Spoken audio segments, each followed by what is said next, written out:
Salut les petits amis, bien, je viens vous parler aujourd'hui de la conduite d'un culte. Voilà, je suis là en train de me balader. Je vous avais parlé de la fameuse perche à selfie que j'évite d'utiliser parce que ça tangue dans tous les sens. Et du coup là, je tiens en fait le téléphone à bout de bras, donc j'espère que je ne vais pas perdre le bras en route parce que ça risque d'être pesant au bout d'un moment. Mais en attendant mieux, on va faire comme ça. Je vous parle de la préparation d'un culte parce qu'en fait j'ai eu à en préparer un pour ce matin. Je suis là actuellement dans un camp chrétien et donc on m'a confié la responsabilité de conduire le culte, j'allais dire d'animer le culte, mais alors ça c'est déjà une première chose. En vrai on n'anime pas un culte, on conduit un culte. Bon, mais après ça c'est des questions de langage sur lesquelles franchement je me formalise pas trop. Mais bon, voilà, puisque j'y pense, je vous le dis, on conduit un culte. Alors un culte c'est quoi?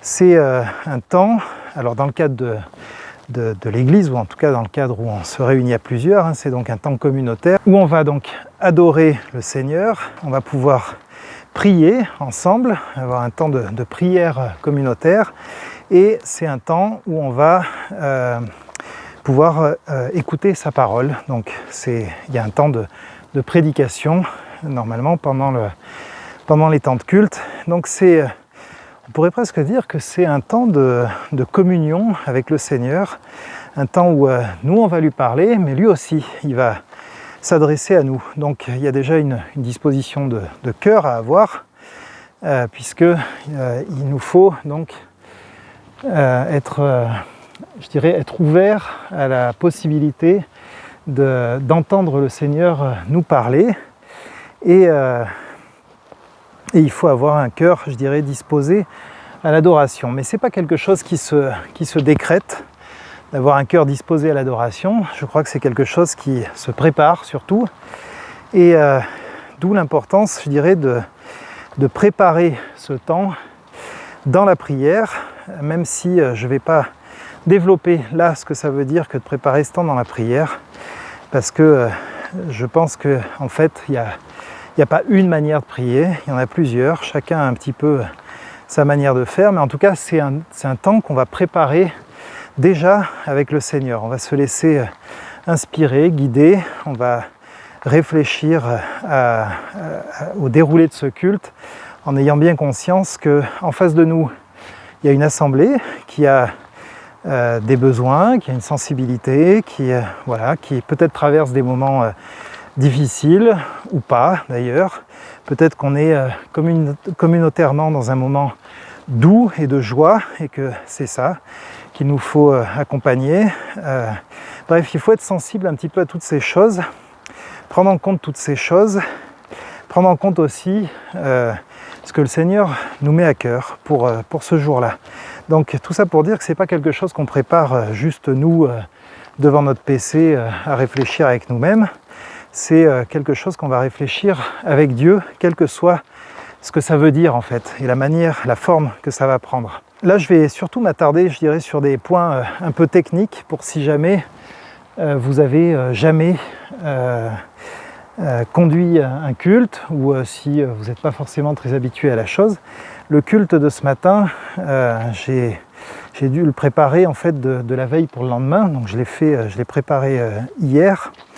Et pourquoi je vous le dis, c'est pas pour frimer en mode regardez, moi je prépare des cultes de la veille pour le lendemain. C'est plus pour dire que c'est pas forcément un exercice très compliqué, très difficile, parce que il faut se rappeler qu'il ne s'agit pas tant de nous que de Dieu lui-même. Et donc pour moi, ce qui est peut-être le plus compliqué, je ne sais pas si c'est très compliqué d'ailleurs, mais en tout cas ce qu'il faut avoir en tête, c'est vraiment d'être attentif à la fois à la respiration de l'Église, ce que j'appellerais la respiration de l'Église, c'est-à-dire ce que j'ai dit tout à l'heure, qu'est-ce qu'elle est en train de vivre, qu'est-ce qu'elle traverse, où est-ce qu'elle en est, qui est-ce qu'on a en face, etc.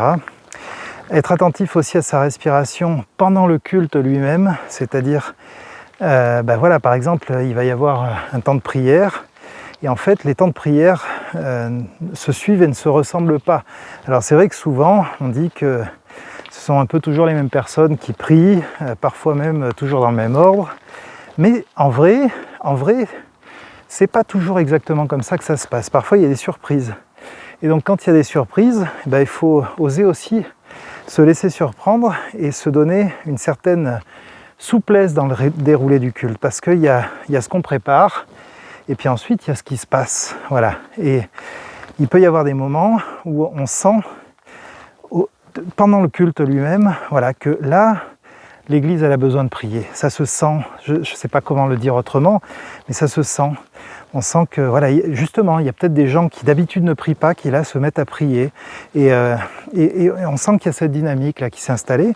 Et donc, je dirais que c'est tout un art de savoir quand arrêter, par exemple, ce temps de prière, pour que ça soit ni trop court et donc frustrant pour les gens qui auraient voulu prier et qui n'ont pas pu, ni trop long. Il faut sentir le moment où là on peut arrêter ce temps et passer à autre chose.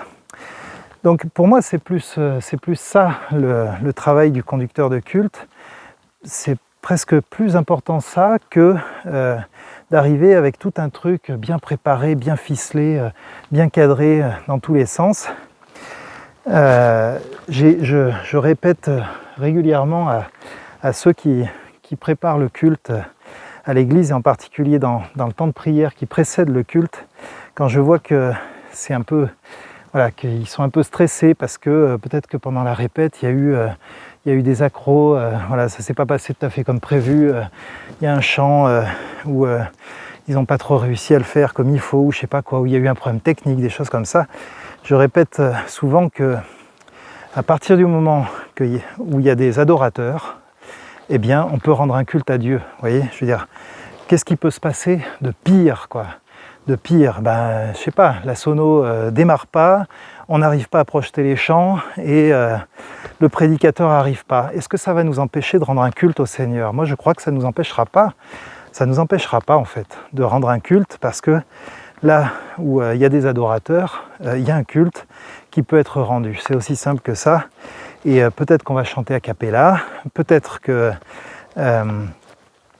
même qu'on va chanter des moitiés de chants parce qu'on se rappelle que de la moitié des paroles, je ne sais pas, mais en tout cas, on peut rendre un culte à Dieu à partir du moment où des adorateurs sont réunis dans un seul et même endroit. Donc moi, ça ne me préoccupe pas beaucoup les détails, je dirais, techniques. Évidemment, on a envie que tout se passe bien, que tout se passe au mieux, et on se prépare pour ça. Mais si jamais il y a des imprévus, on peut rebondir, je crois, assez facilement en disant, voilà, je sais pas, le prédicateur n'est pas là, soit on est capable, par exemple, d'apporter une méditation un peu spontanée, soit même au pire du pire, il n'y a pas de prédication ce jour-là, mais on va avoir un temps de prière plus conséquent, peut-être un temps de partage, quelqu'un aura peut-être à cœur de partager quelque chose, et on va vivre quelque chose de différent, et ça sera aussi un culte rendu à Dieu. C'est davantage dans notre attitude de cœur que les choses se passent. Bon, du point de vue technique, quand même, si on veut essayer de préparer quelque chose qui tient à peu près la route. En général, un culte dans une église évangélique en France, c'est à peu près 1h30. Grosso modo, c'est à peu près ça. Des fois, ça déborde un peu, ça peut aller jusqu'à 2 heures, mais enfin, grosso modo, c'est à peu près 1h30. Et on peut couper le temps en 3 parties. Il peut y avoir une première demi-heure qui est le temps d'adoration, la deuxième demi-heure qui est le temps de la prédication, et la troisième demi-heure qui est pour tout le reste. Tout le reste, ça veut dire quoi? Ça veut dire Sainte Seine, ça veut dire les annonces, ça veut dire peut-être un témoignage de quelqu'un dans l'église qui veut témoigner, ça peut être l'intervention d'un missionnaire de passage, ça peut être tout ça. Voilà, ça c'est dans la troisième demi-heure. Donc, évidemment, c'est pas aussi cloîtré que ça, c'est-à-dire que par exemple, on peut vouloir que la Sainte Seine ait lieu dans ce qu'on appelle la première partie, c'est-à-dire ce qui vient avant la prédication, donc dans le temps d'adoration, on peut vouloir l'intégrer dans ce temps-là, ou on peut vouloir aussi qu'un témoignage, parce que ça s'y prête bien, soit intégré dans ce temps d'adoration, et idem d'ailleurs pour l'intervention d'un missionnaire.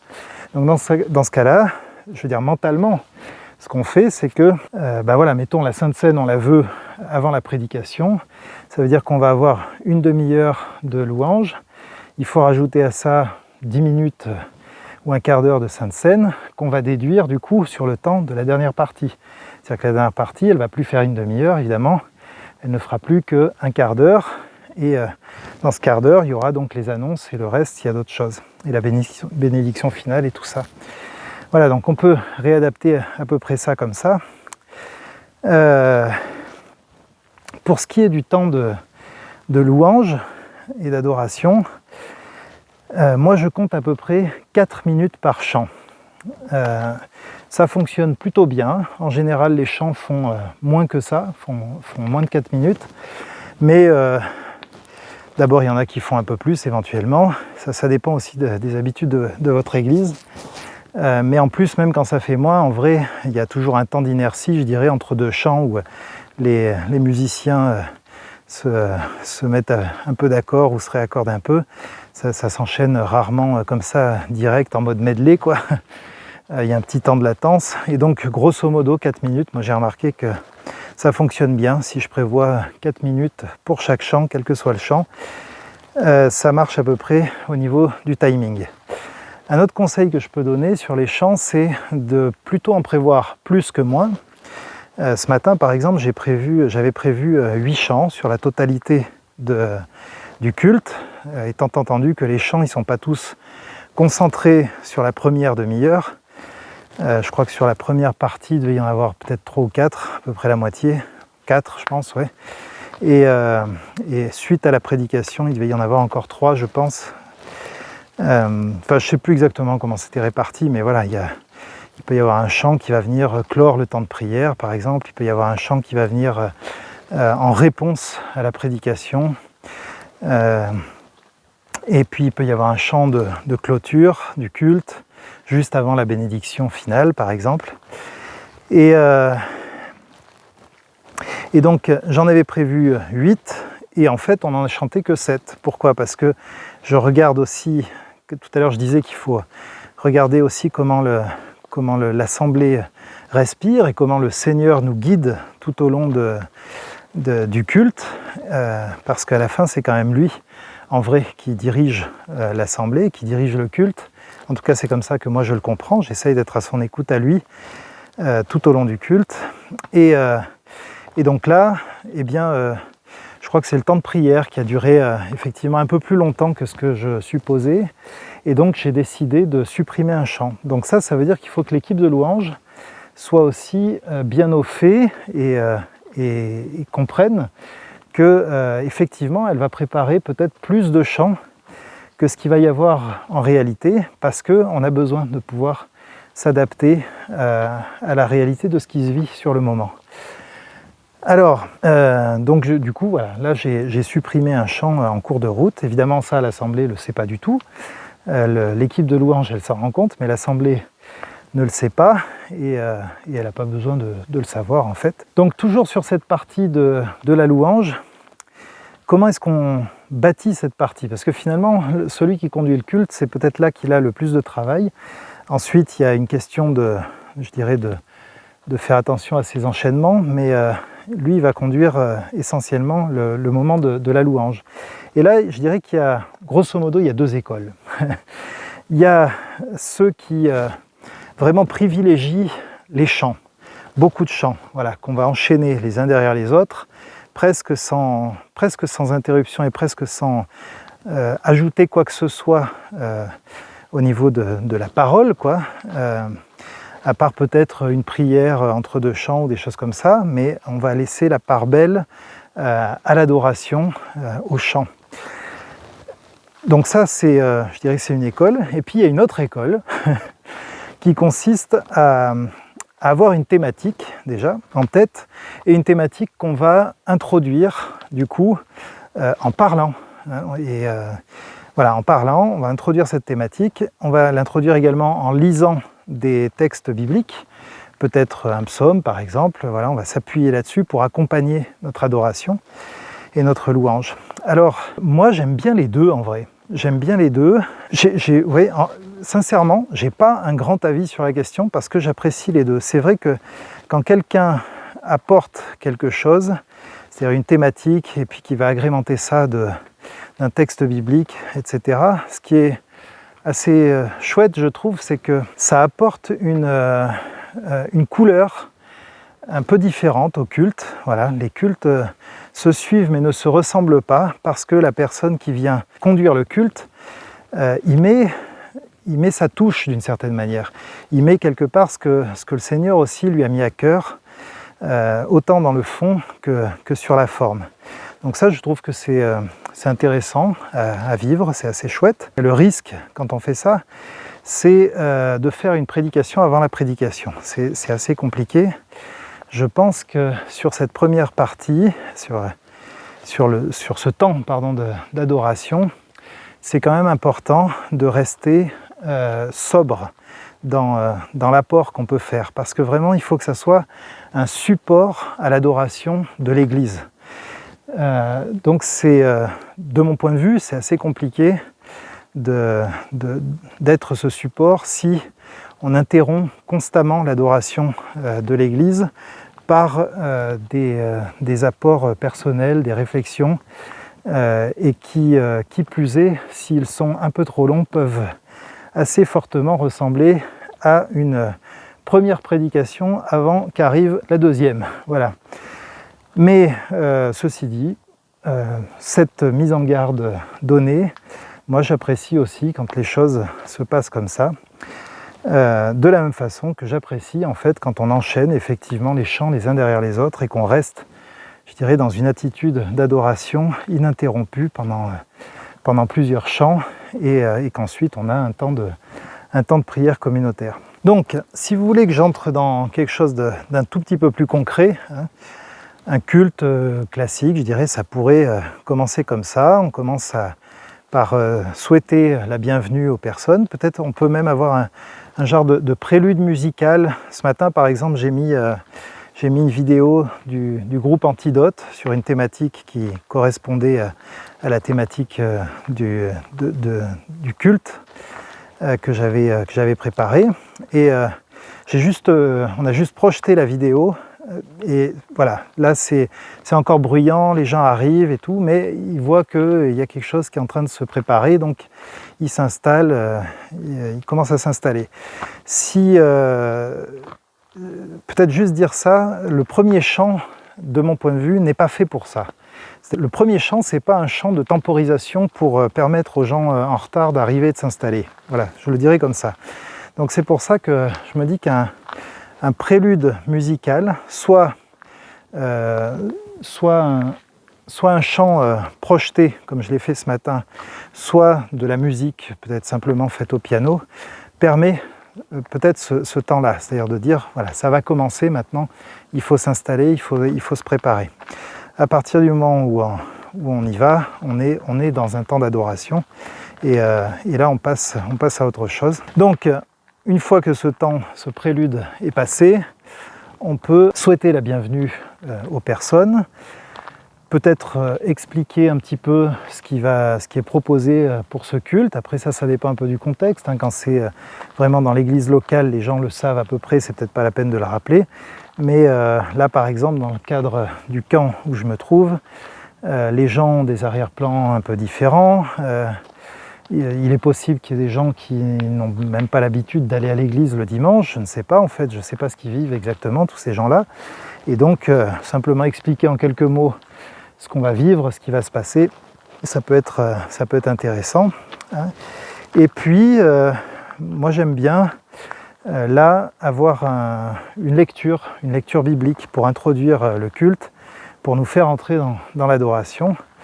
Alors les psaumes s'y prêtent bien en général, donc on peut lire un psaume ou une partie d'un psaume, et ensuite donc on a le chant, on pourrait dire d'ouverture, le chant où on va s'installer dans la présence de Dieu, étant entendu que Dieu lui est bien présent, mais que nous parfois on est on est encore dans l'inertie de nos préoccupations, de nos inquiétudes, etc. Et je ne suis pas de ceux qui pensent que d'ailleurs on laisse les préoccupations et les inquiétudes à la porte. Je crois qu'on a tout à fait le droit de venir au culte avec nos inquiétudes et nos préoccupations. C'est même une bonne idée de le faire parce que c'est aussi un lieu où Dieu peut venir nous parler, un lieu de guérison. Et donc on vient là et simplement on prend ce temps de prendre conscience à travers ce premier chant que voilà, là, Dieu est présent, Dieu est ici, et moi aussi je veux être ici. C'est un peu ça l'idée. Moi aussi je veux être ici, je veux être présent, je veux être bien disposé quant à ce qui va se vivre, bien disposé quant à ce que le Seigneur peut avoir à me dire dans le temps qu'on va passer ensemble. Donc on a un premier chant. Après ce premier chant, on peut par exemple prier. Alors juste celui qui conduit le culte peut prier pour remettre ce temps devant Dieu, etc., pour exprimer notre reconnaissance d'être là ensemble, le prier d'agréer notre adoration, de la recevoir, lui demander d'ouvrir nos cœurs à sa parole, etc. Voilà, donc une prière d'ouverture. Et puis ensuite, on peut enchaîner quelques chants de louange.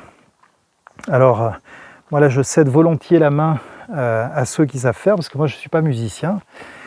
Et je laisse donc la louange être conduite, pardon, j'entends des bruits, je suis dans la forêt, donc juste que ça ne soit pas un sanglier. Je laisse volontiers la louange être conduite par ceux qui savent faire, et notamment par ceux qui sont capables d'enchaîner les chants musicalement, et donc de faire des transitions qui soient fluides entre les chants s'ils veulent ajouter une parole ou deux, par exemple, de présentation du chant. Après ce temps de louange, on peut donc avoir un temps de prière de la communauté. Donc là, c'est pareil, c'est intéressant d'expliciter ce qu'on attend de l'assemblée.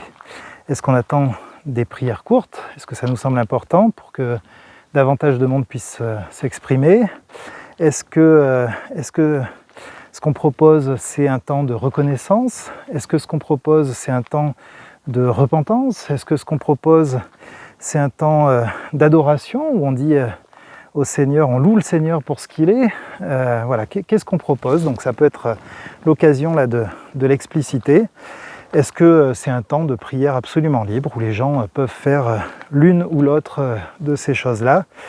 Bref, donc on peut introduire le temps comme ça. Ça peut être aussi l'occasion de poursuivre notre lecture du psaume avec lequel on a introduit le culte. En tout cas, ça, moi, c'est quelque chose que j'aime bien faire, d'essayer de prendre un psaume ou un autre texte d'ailleurs, mais qu'on peut lire par morceaux et qui viennent accompagner ce qu'on vient vivre.